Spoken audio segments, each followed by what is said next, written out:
அப்படி நாங்களாம் உங்களுக்கு நண்பர்கள்னா ஒரு ஈவெண்ட், ஒரு ஃபங்க்ஷன் நடத்துறதுக்கு ஒரு இடமோ ஒரு பர்மிஷனோ ஏன் கொடுக்க மாட்டேன்றீங்க? எல்லாத்தையும் நீங்களே பண்ணிட்டு போற போக்கில் அப்படியே பொய்களா அடிச்சு விட்டுக்கிட்டு இருக்கீங்க.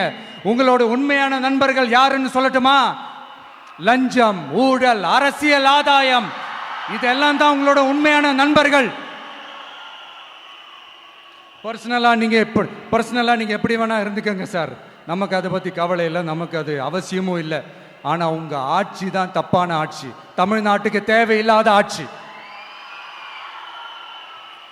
கொஞ்ச நாளைக்கு முன்னாடி கற்பனையா ஒரு விஷயம் ஒன்று சொன்னேன். இந்த முதல்வர் கூட விசில் சின்னத்துக்கு தான் வாக்களிப்பாரு அப்படின்ட்டு கற்பனையா ஒன்று சொன்னேன். ஆனா இன்னைக்கு நிஜமாவே நமக்கு ஆதரவா ஒரு கோஷத்தை எழுப்பியிருக்கிறாங்க. அது என்ன தெரியுமா? எங்க வாக்கு சாவடி வெற்றி வாக்கு சாவடியா. அதுக்கு அர்த்தம் என்ன தெரியுமா? எங்க வாக்கு சாவடி விஜய் வாக்கு சாவடின்னு அர்த்தம்.